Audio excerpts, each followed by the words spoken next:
She told everyone at dinner that my biggest problem was thinking hard work could ever compete with real wealth. I finished my meal without arguing and politely excused myself. Months later, the same restaurant reserved its entire private floor to celebrate a business deal that happened to have my signature on every page. My wife told her entire family that my biggest problem was believing hard work could ever compete with real wealth. She said it between the salad course and the entree, smiling the way she always smiled when she wanted something to sound like a joke instead of a verdict. I finished my steak. I thanked her mother for the wine recommendation. Then I excused myself to the restroom, stood at the sink for 4 minutes, and drove home alone. 11 months later, that same restaurant blocked off its entire private floor for a closing dinner. My name was on every page of the contract being celebrated. My name is Cole Bennett, and this is the year my marriage ended and my life actually started. If you enjoy real stories like this, subscribe, because what happened next changed everything for me. I met Vanessa Callahan on a Tuesday in March at a fundraiser I wasn't supposed to be at. I was there because my company, back then just me and 2 guys named Raphael and Tommy, had done the electrical work for the venue, and the owner comped us a table out of guilt for a change order gone wrong. I wore the only sport coat I owned. Vanessa wore something that probably cost more than my truck, and she laughed at something I said about the venue's terrible acoustics before I'd even finished the sentence. She wasn't like I expected old money to be. She asked questions and actually waited for the answers. She ordered the same cheap draft beer as me at the after party, even though the open bar had bourbon flown in from somewhere I'd never heard of. When I told her I ran an electrical contracting business, she didn't flinch or perform interest. She just asked how many employees I had, how I found clients, whether I liked it. We dated for 2 years before I proposed at the reservoir where she used to swim as a kid. Her family had a lake house up there, one of maybe 6 houses on that stretch of water, and she'd told me once that the water always felt like the only honest thing about her childhood. I picked that spot on purpose. I wanted her to remember something true when she thought about the day I asked. Her mother cried at the wedding. Her father gave a toast that mentioned my entrepreneurial spirit in a tone that made the words sound like a hobby. I noticed it then and let it go. You let a lot of things go when you're building something with someone you love. The first year of marriage was good, genuinely good. We lived in a 2-bedroom off South Boulevard, nothing fancy, and some nights we'd split a rotisserie chicken from Harris Teeter and watch bad reality television, and I'd think, this is it. This is the whole point of anything. She'd fall asleep with her feet on my lap, and I'd sit there not moving so I wouldn't wake her, and that felt like more proof of love than anything either of us ever said out loud. She worked in marketing for a nonprofit her family had connections to, made decent money, nothing close to what her parents had. Her trust fund existed somewhere in the background of our life, mentioned occasionally, used rarely. For a while I thought that meant something. I thought it meant she'd chosen a different kind of life on purpose. I didn't understand yet that choosing something and being allowed to choose it are 2 different things, and her family had never really stopped watching to see if she'd change her mind. The cracks didn't announce themselves. They showed up the way water damage shows up, quiet, behind the walls, until one day you notice the paint bubbling and realize it's been happening for months. It started with small comments at family dinners, which happened most Sundays at her parents' house in Myers Park, a place with a circular driveway, and a housekeeper named Adelina who I liked more than most of the family. Vanessa's father, Richard, ran a wealth management firm his own father had started, the kind of business where the money makes money and nobody has to explain where the money came from because it's simply always been there. "How's the little business, Cole?" he'd ask every single Sunday, and I'd tell him, and he'd nod like I told him about a school project. Vanessa used to roll her eyes at him after those comments, used to squeeze my hand under the table like she was apologizing for her own father. That was the version of her I fell in love with, the one who saw what he was doing and refused to participate in it. Somewhere in year 3, she stopped rolling her eyes.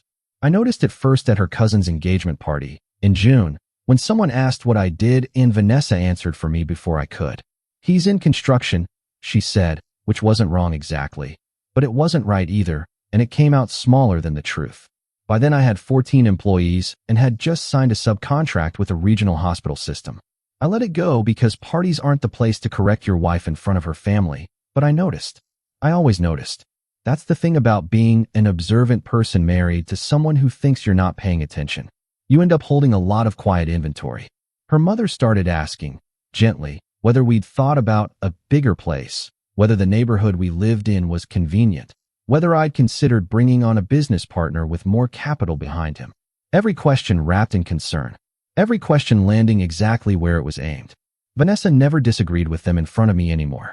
She just got quiet, the specific quiet of someone doing math they didn't want to do out loud. I brought it up once, on a Sunday night driving home from Myers Park, windows down because the AC in my truck had been acting up and I hadn't had the 2 hours it would take to fix it myself.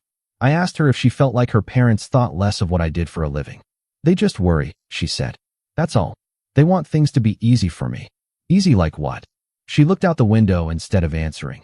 And I remember thinking that was the first time in our marriage her silence felt like a door closing instead of a moment of peace. By the 4th year, the arguments had a shape to them, even when we weren't technically arguing. We'd have a conversation about something small, a vacation, a couch, whose turn it was to plan Thanksgiving, and underneath it there was always this second conversation happening, the one about what kind of life she thought she deserved and whether I could actually give it to her at the pace her family expected. My business was growing, just not fast enough for the room she'd grown up in. I picked up a contract that year rewiring 3 floors of a downtown office building, the kind of job that used to feel impossible to me and now felt like Tuesday. I came home excited, actually excited, the way I used to get before I learned to keep my excitement smaller around her. That's great, babe, she said, not looking up from her laptop. Then, a minute later, without any transition, my dad thinks Marcus Whitfield is about to make partner at his firm. Can you believe that? He's only 32. I didn't say anything. I'd learned, by then, that some sentences of hers weren't really questions. They were reports. Progress reports on the life she'd expected, delivered to remind me how far off schedule I was running. We stopped talking about my work the way we used to. She still asked, out of habit or decency, but her questions had changed shape. Instead of how'd the job go, it became, did that cover the payroll this month, which sounded like concern and functioned like an audit. I started noticing other things too. The way she'd introduce me differently, depending on who was in the room. The way she'd laugh a half-second too late at jokes her father made about people who worked with their hands. The way she'd started saying we about decisions that used to be you, like my business had become a shared liability instead of a shared dream. I never brought any of it up directly. That's on me, probably. I told myself I was being patient. Looking back, I think I was scared that if I said it out loud, we'd both have to admit what was actually happening. Raphael, my foreman, the closest thing I had to a business partner, even though it was still just my name on the LLC, noticed before I let myself notice. We were driving back from a job site in Concord, both of us covered in drywall dust, and he asked how things were at home. Fine, I said. He didn't push.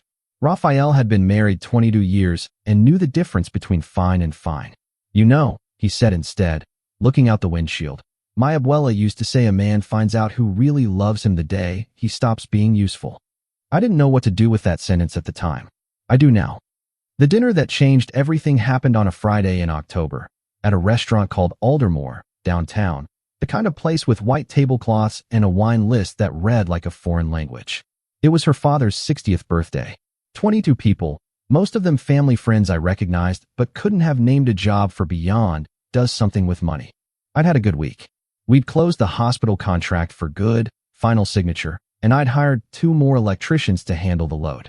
I came to that dinner lighter than I'd felt in months, actually looking forward to sitting next to my wife and telling her family something that finally sounded like the success they'd been quietly waiting for, except it wasn't the kind of success they meant. Somewhere around the second course, her father raised a glass and made a toast about legacy, about building something that lasts, about the Callahan name meaning something for 3 generations because his grandfather understood that real wealth isn't earned in a single lifetime, it's compounded. Everyone clapped. I clapped too, because it was his birthday and that's what you do. Then Vanessa's aunt, a woman named Deborah who I'd met maybe 4 times, turned to me with the specific brightness of someone who'd had 2 glasses of Sancerre and asked, "And Cole, how's your little company doing?" "Really well, actually," I said. "We just closed a contract with." "He works so hard," Vanessa said, cutting in, smiling at her aunt like she was finishing my sentence out of love instead of embarrassment. "That's always been his thing. Cole thinks if you just work hard enough, eventually you catch up to people who've never had to." The table laughed. Not cruelly. Warmly. Even. The way people laugh at an inside joke about someone they love. Vanessa laughed too. "It's actually kind of sweet," she went on, And I remember every word of what came next because I've replayed it more times than I'd like to admit. He genuinely believes hard work can compete with real wealth. Like it's the same category. I used to believe that too, before I understood how things actually work. Nobody at that table thought they were being cruel. That's the part that took me the longest to accept. They thought they were being honest, maybe even a little affectionate, laughing at the earnest guy who married into money he didn't grow up around and still hadn't learned the rules. I looked at Vanessa. She wasn't looking at me.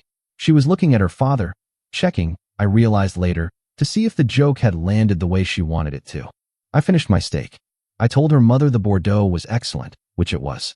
I excused myself to the restroom and stood at the sink under lighting that made everyone look slightly sick, and I looked at my own face for a long time before I understood what I was feeling wasn't anger. It was clarity.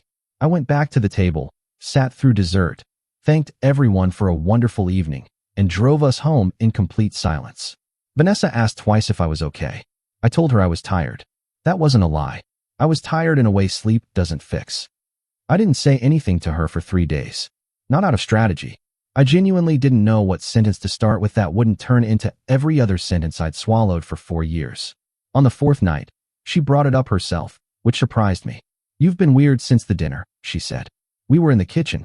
She was cutting a lime for a drink she hadn't started making yet. Just cutting it, hands needing something to do. "You told your whole family, I don't understand how money works." That's not what I said. That's exactly what you said. I was joking, Cole. Everyone was laughing. You laughed too, at the time. She hadn't looked up from the lime. I didn't laugh. I finished my food and went to the bathroom. She set the knife down. For a second I saw something honest cross her face, something that looked almost like recognition, and I thought, here it is. Here's the conversation we should have had 2 years ago. Instead she said, "I think you're being sensitive about something that wasn't a big deal." That sentence did more damage than the toast itself. Because the toast, I could have written off as one bad night, one bad joke, one glass of wine too many at her father's birthday. But, "You're being sensitive," told me she genuinely believed there was nothing to apologize for. That in her mind, she hadn't said anything false. "Do you believe it?" I asked. "What you said, do you actually believe that?"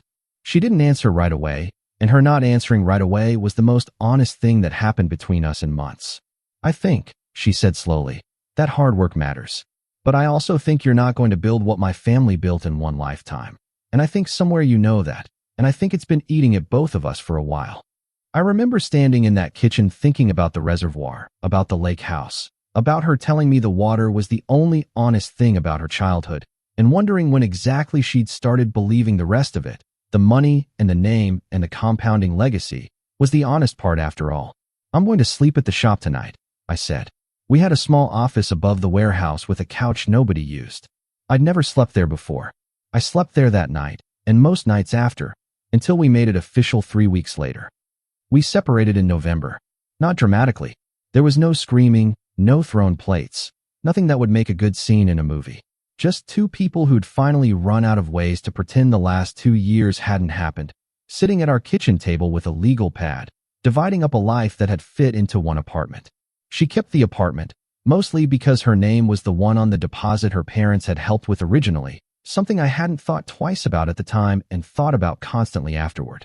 I took a 1-bedroom off Freedom Drive, cheaper, farther from downtown, closer to the shop.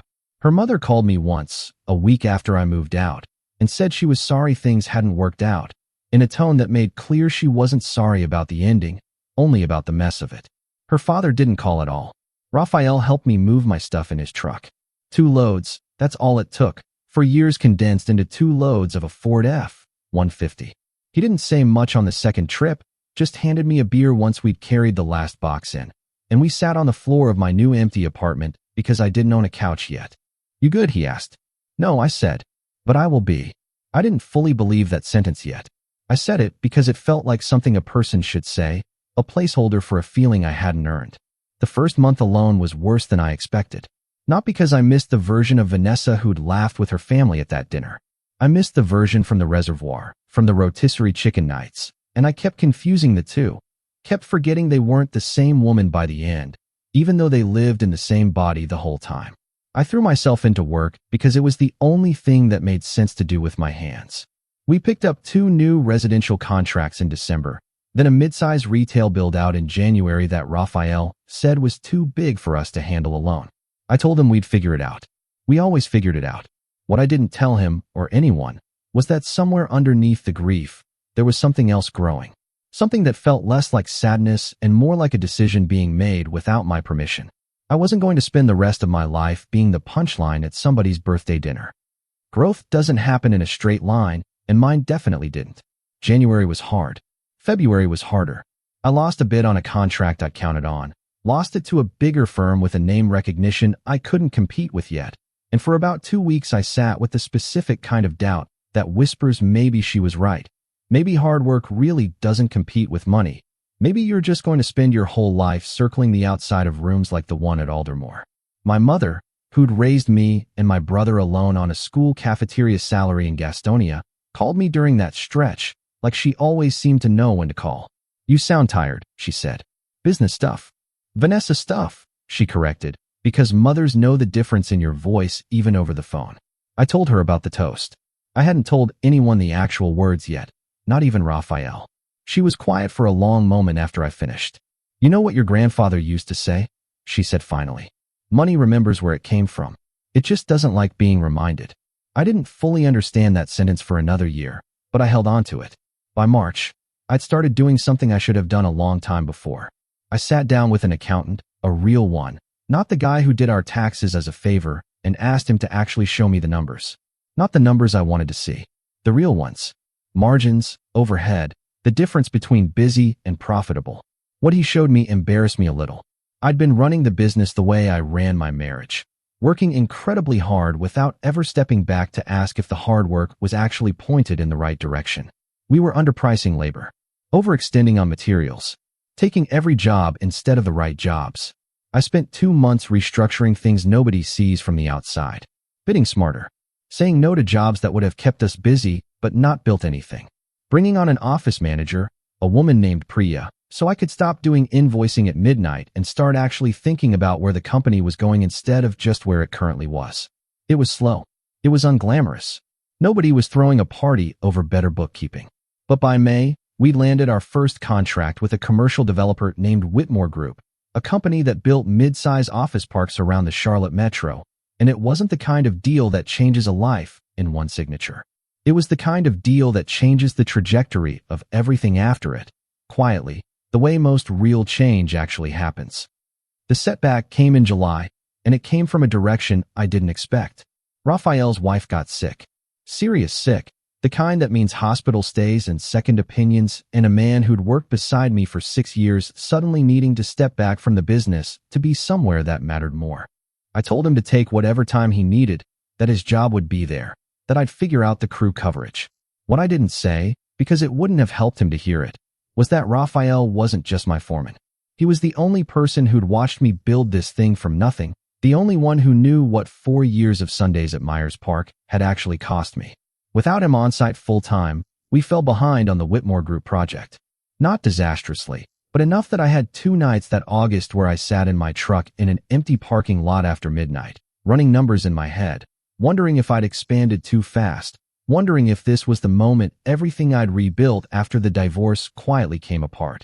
I called my mother again that August, later than I should have, past 11.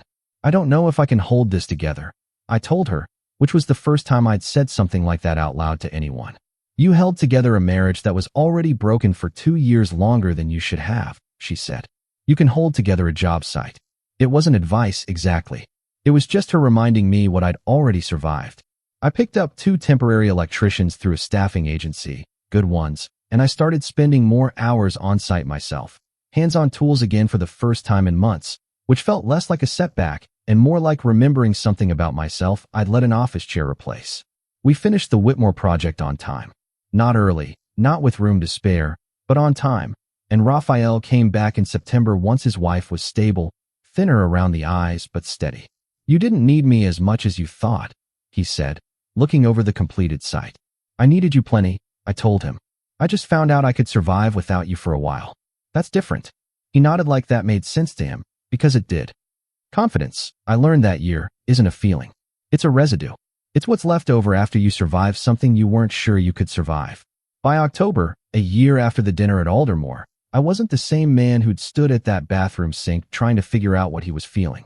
I knew what I was feeling most days now, and most days, it wasn't anger at Vanessa or her family. It was something closer to steadiness. The specific steadiness of a person who stopped waiting for permission to take up space. The Whitmore Group project led to a second contract, then a third. Word moves fast in commercial development circles when a company delivers clean work on schedule, and by the end of the year we'd grown from 14 employees to 26. I hired a project manager, someone whose entire job was doing the parts of running a business I used to lie awake doing badly at 1 a.m. I started dating again, carefully, nothing serious. A woman named Ashley I met through a co-worker's cookout, who worked as a nurse practitioner and had absolutely no interest in what my former father-in-law, did for a living. We went out 4 or 5 times over the winter. It didn't turn into anything permanent, but it reminded me what it felt like to be with someone who asked about my day because she was curious, not because she was auditing me. I heard about Vanessa occasionally, the way you hear things in a city the size of Charlotte where certain circles still overlap. She was seeing someone new, a guy named Preston who worked in private equity, someone her family, from what I gathered, approved of immediately and completely. I noticed I didn't feel much when I heard that. Not relief, not jealousy, just the flat acknowledgement of information about a life that had stopped being mine to feel things about. In December, I signed a lease on a bigger warehouse space off Wilkinson Boulevard, one that could actually hold the equipment and crew we'd need for the kind of jobs I was starting to bid on. Standing in that empty warehouse the day I got the keys, cold enough to see my breath, I thought about my grandfather's line about money remembering where it came from. I understood it a little more by then. Real growth doesn't announce itself with a toast at somebody's birthday dinner. It shows up as an empty warehouse you can finally afford to fill. The opportunity that changed everything arrived on an ordinary Tuesday in February, delivered the way most important things in my life have arrived, without any warning that it mattered. A regional development firm called Ashcombe Partners was putting together a bid for the electrical infrastructure on a mixed-use project downtown. $60 million total scope, retail, office, and residential towers built on land near the old rail yard that the city had been trying to redevelop for a decade. It was the kind of project that companies my size didn't usually get invited to bid on. We were invited because the general contractor overseeing it, a man named Elliot Cho, had used us on 2 smaller jobs and told Ashcombe we were the only electrical subcontractor in the region who'd never missed a deadline on his projects. I spent 6 weeks on that bid, working with Priya and my project manager until close to 2 in the morning some nights, going over specifications until I could recite the electrical load requirements for 3 separate towers from memory. I underbid the 2 larger competitors, not recklessly, but honestly, because I'd finally learned to price a job on what it actually cost instead of what fear told me to charge. We got the contract in April, the largest in the company's history, roughly 4 times the size of the Whitmore Group project, enough to move Bennett Electrical from a company I ran to a company that could run without me standing on every site personally. I called Raphael before I called anyone else. "We're going to need to hire again," I told him. "How many?" "A lot." He laughed, the real laugh, the one I hadn't heard from him since before his wife got sick. "Cabron," he said. "You did it." I didn't feel the urge to celebrate the way I expected to. I felt something quieter. I thought about the version of me sitting in that bathroom at Aldermore, and I thought, that guy needed this to happen so badly, he could barely breathe around the need. This version of me needed it less, and somehow that made it land heavier, not lighter. Word travels in Charlotte business circles faster than anyone likes to admit, and by June, the Ashcombe Partners contract had become the kind of thing people mentioned at events I wasn't even at. I found out later, from a mutual acquaintance, that Vanessa's father had heard about it through his own business network, mentioned casually at a dinner unrelated to anyone in the family, someone saying, "Bennett Electrical, out of Charlotte, they landed the rail yard project," without any idea whose ex-husband they were talking about. I wasn't chasing that kind of recognition. I want to be honest about that, because it would be easy to tell this story like I spent that year building a company purely to be seen by people who'd once laughed at me over steak. That's not quite true. Somewhere in the last 18 months, the goal had shifted from proving something to them to simply building something I could be proud of regardless of who noticed. But I won't pretend it didn't feel like something, hearing that my name had entered rooms I used to only watch from outside. In July, the final round of contract signings for the Ashcombe project moved into its closing phase, The kind of milestone that in commercial real estate gets celebrated with an actual event, because these deals involve enough parties, investors, city officials, general contractors, subcontractors, that everyone likes a reason to shake hands in person instead of over email. Elliot Cho called me in early August. "We're doing the closing dinner at Aldermore," he said. "Whole private floor. You should be there. Obviously, your name's all over this contract." I didn't say anything for a second. "You all right?" he asked. "Yeah," I said. "Just didn't expect that particular restaurant. Good food, good location downtown. Makes sense for the guest list." "You know it." "I know it," I said. The dinner was scheduled for the last Thursday in September, almost exactly 11 months after the night Vanessa had made her toast about hard work and real wealth in that same building. I didn't plan that timing. Nobody planned it. It was just the natural rhythm of a $60 million deal reaching its final signatures, landing back in the one restaurant in Charlotte that held a specific weight for me that no one else at the table would understand. I told Raphael about the coincidence a week before. He just shook his head slowly. "Some things circle back," he said. "Not because God's writing your revenge story, just because Charlotte's smaller than people think." He was right. I want to be clear about that too. I didn't spend the year engineering this.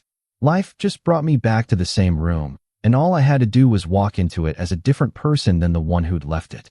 The night of the dinner, I stood in the lobby of Aldermore in a suit I'd bought for the occasion, better cut than anything I owned back when I used to sit at that same table feeling like a guest who hadn't earned his seat. Elliot introduced me around the private floor, 40-some people, investors and city planners and executives from 3 different firms, all gathered to celebrate a project that would reshape a piece of downtown Charlotte for the next generation. I hadn't expected to see her. Vanessa was there as Preston's date. I learned within the first 10 minutes, because it turned out Preston's private equity firm had a stake in one of the investment groups backing the residential tower portion of the project. Small world, or maybe not small at all. Just a city where certain circles keep overlapping whether you want them to or not. She saw me before I saw her, I think, because when our eyes actually met across the room, she already had the look of someone rearranging her expression to seem unsurprised. "Cole," she said, walking over during the cocktail hour before dinner started. "Vanessa, I didn't know you were involved in this project." "I'm the electrical subcontractor," I said. "Ashcombe brought us on back in April." Something moved across her face, quick, gone almost before I registered it. "Recognition, maybe. Or recalibration." That's a big project," she said. "It is." We stood there for a second in a silence that would have felt unbearable a year earlier, and now just felt like 2 people who used to know each other standing in a room that had once meant something different to both of us. "You look good," she said finally. "Thanks. So do you." Preston appeared beside her a moment later, shook my hand with the easy confidence of a man who had no idea what he was interrupting, and mentioned something about how the project's residential returns were looking strong. I nodded along, made the appropriate business small talk, and excused myself when the host announced dinner was about to begin.